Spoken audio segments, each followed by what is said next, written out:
Hi all, എല്ലാവർക്കും നമസ്കാരം.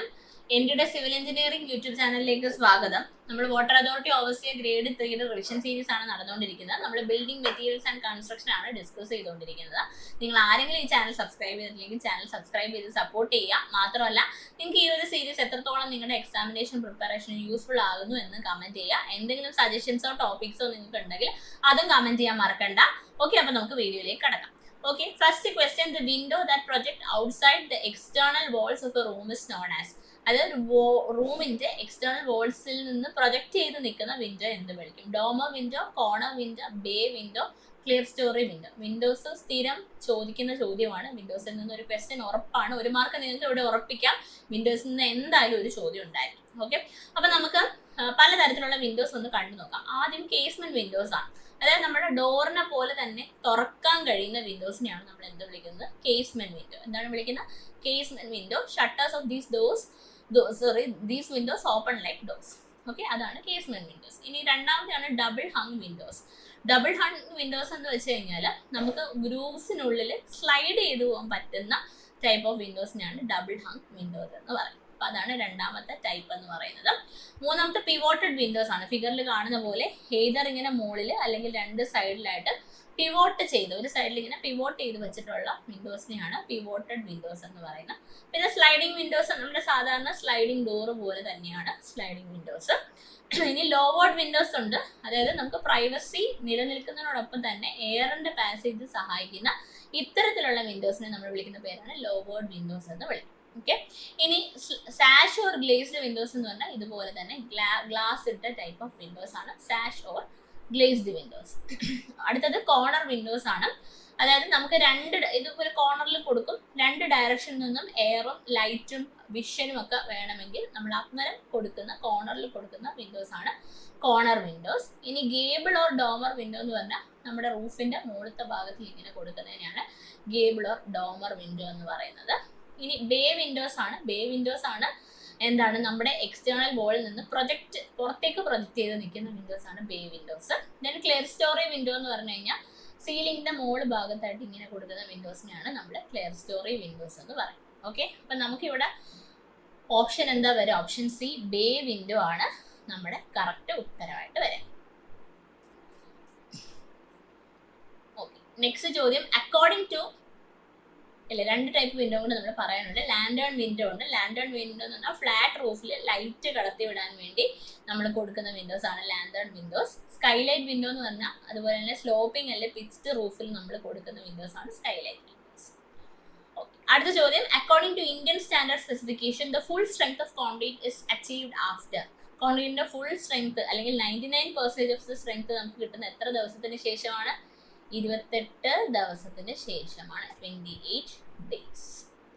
അടുത്ത ചോദ്യം. The expansion in Portland cement can be tested by fineness test, soundness test, setting time, consistency test. അപ്പൊ നമുക്ക് Portland cement expansion കണ്ടുപിടിക്കാൻ വേണ്ടി നമ്മൾ ചെയ്യുന്ന ടെസ്റ്റ് ആണ് സൗണ്ട്നെസ് ടെസ്റ്റ് എന്ന് പറയും.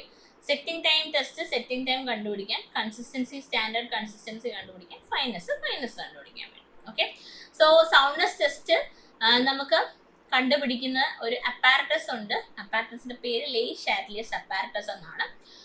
ഇനി നമുക്ക് ഫൈനസ് ടെസ്റ്റ് നമുക്ക് നേരത്തെ പറഞ്ഞ പോലെ പാർട്ടിക്കിൾ സൈസ് കണ്ടുപിടിക്കാൻ വേണ്ടിയിട്ടാണ്. ഇനി കൺസിസ്റ്റൻസി ടെസ്റ്റ് എന്ന് പറഞ്ഞാൽ എത്ര വെള്ളം നമ്മൾ സിമെന്റിൽ ആഡ് ചെയ്ത് കൊടുക്കണം. സോ ദാറ്റ് സിമെന്റ് ഒരുപാട് ഫ്ലോയും അല്ല ഒരുപാട് തിക്ക് പേസ്റ്റും അല്ലാതെ ആവാൻ സിമെന്റിനകത്ത് എത്ര വെള്ളം ഒഴിച്ചു കൊടുക്കണം, അതിനെയാണ് നമ്മൾ കൺസിസ്റ്റൻസി ടെസ്റ്റ് എന്ന് പറയുന്നത്. ഓക്കെ, ഇനി അടുത്ത ചോദ്യം. Hydraulic lime generates dash heat as compared to fat lime. Fat ലൈമിനെ അപേക്ഷിക്കുമ്പോൾ ഹൈഡ്രോളിക് ലൈമിന്റെ ഹീറ്റ് ജനറേഷൻ എത്രയാണ്? Same, less, more, equal. അപ്പൊ ഹൈഡ്രോളിക് ലൈമിനെയും ഫാറ്റ് ലൈമിനെയും ബേസ് ചെയ്തൊരു ചോദ്യം എന്തായാലും നമുക്ക് എക്സാമിന് ഉണ്ടായിരിക്കും. അത് നമുക്ക് ഹൈഡ്രോളിക് ലൈമും ഫാറ്റ് ലൈമിന്റെ ഒന്ന് കമ്പയർ ചെയ്ത് പഠിക്കാം. ആദ്യം സെറ്റിംഗ് ആണ്. ഹൈഡ്രോളിക് ലൈം പേര് പറയുന്ന പോലെ തന്നെ it sets under water. Hydro എന്ന് പറഞ്ഞാൽ വാട്ടർ അല്ല, so it sets under water ആണ്. അപ്പൊ ഇവിടെ നമുക്ക് എന്താണ് സിമെന്റ് സെറ്റ് ചെയ്യുന്ന പോലെ തന്നെ ക്രിസ്റ്റലൈൻ സ്ട്രക്ചർ ഫോം ചെയ്താണ് നമ്മുടെ ഹൈഡ്രോളിക് ലൈം സെറ്റ് ആവുന്നത്. ദെൻ ഫാറ്റ് ലൈം എന്ന് പറഞ്ഞു കഴിഞ്ഞാൽ നേരെ മറിച്ച് വാട്ടറിന്റെ പ്രസൻസിലല്ല എയറിന്റെ പ്രസൻസിലാണ് സെറ്റ് ആവുന്നത്. അതായത് അറ്റ്മോസ്ഫിയറിൽ നിന്ന് കാർബൺ ഡൈ ഓക്സൈഡ് അബ്സോർബ് ചെയ്ത് ഈ സെറ്റിംഗ് പ്രോസസ്സ് നടക്കുന്നത്. ഓക്കെ, അതുപോലെ തന്നെ ഇത് ഒരിക്കലും വാട്ടറിൽ സെറ്റ് ആവത്തില്ല. ഹൈഡ്രോളിസിറ്റി എന്ന് പറയുന്ന പ്രോപ്പർട്ടി ഫാറ്റ് ലൈമിനില്ല. ഓക്കെ, ദെൻ രണ്ടാമത്തെയാണ് കോമ്പസിഷൻ. കോമ്പസിഷൻ എന്ന് പറഞ്ഞാൽ ക്ലേ കണ്ടന്റ് 5 മുതൽ 30% വരെ ആണുള്ളത്. ഓക്കെ. ദെൻ ഫാറ്റ് ലൈമിനകത്ത് കാൽസ്യം ഓക്സൈഡിന്റെ കണ്ടന്റ് ആണ് കൂടുതലായിട്ടുള്ളത്. ക്ലേ കണ്ടന്റ് 5% കുറവാണ്. ഫാറ്റ് ലൈം എന്ന് പറഞ്ഞാൽ കാൽസ്യം ഓക്സൈഡ് കണ്ടന്റ് ആണ് കൂടുതലായിട്ടുണ്ടാവുക. ദെൻ സ്ട്രെങ്ത് എന്ന് പറഞ്ഞു കഴിഞ്ഞാൽ ഹൈഡ്രോളിക് ലൈമിന് സ്ട്രെങ്ത് കൂടുതലാണ് and it can be use like cement.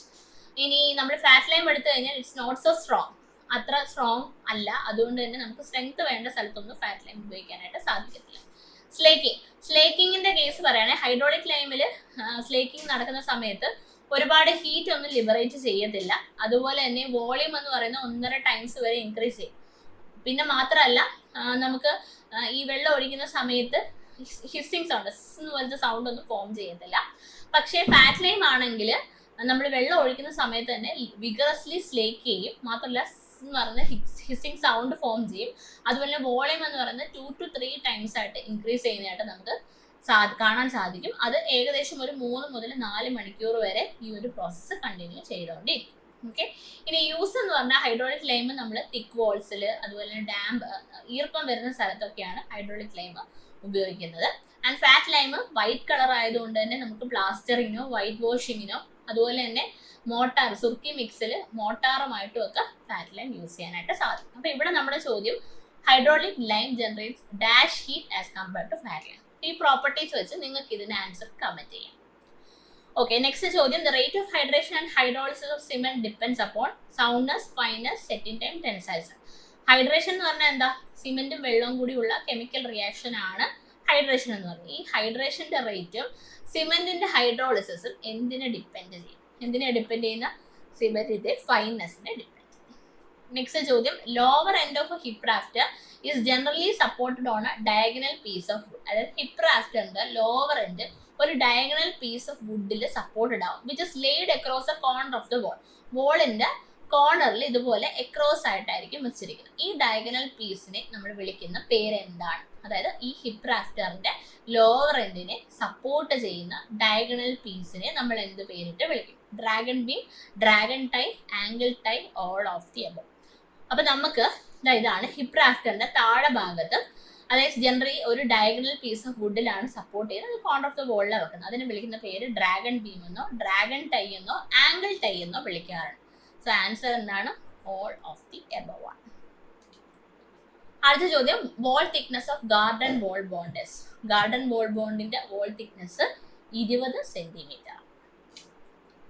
അടുത്ത ചോദ്യം, in a vertical shore arrange in horizontal member and vertical members these are. അതായത് ഇൻ എ ഒരു വെർട്ടിക്കൽ ഷോറിനകത്ത് ഹൊറിസോണ്ടൽ, ഇത് ഒരു ചെറിയൊരു ഗ്രാമർ മിസ്റ്റേക്ക് ഉണ്ട്, പക്ഷെ ഇങ്ങനെ തന്നെ ക്വസ്റ്റ്യൻ പ്രീവിയസ് ഇയറിൽ വന്നിട്ടുള്ള. അതായത് വെർട്ടിക്കൽ ഷോർ അറേഞ്ച് ചെയ്ത് വെക്കുമ്പോൾ ഹൊറിസോണ്ടൽ മെമ്പറിനെ വെർട്ടിക്കൽ മെമ്പറിനെ വിളിക്കുന്ന പേരെന്തൊക്കെയാണെന്നാണ്? നീഡിൽസ് ആൻഡ് ഡെഡ് ഷോസ് and needles, dog and footlock, bracings and transfer. അപ്പം നമ്മൾ വെർട്ടിക്കൽ ഷോർ അറിഞ്ഞാൽ മാത്രമേ വെർട്ടിക്കൽ മെമ്പറിന്റെ പേര് നമുക്ക് അറിയാൻ പറ്റും. നോക്കിക്കോളൂ, ഹൊറിസോണ്ടൽ മെമ്പർ എന്ന് പറയുന്നത് നിങ്ങൾക്ക് ഇവിടെ കാണാൻ സാധിക്കുമായിരിക്കും.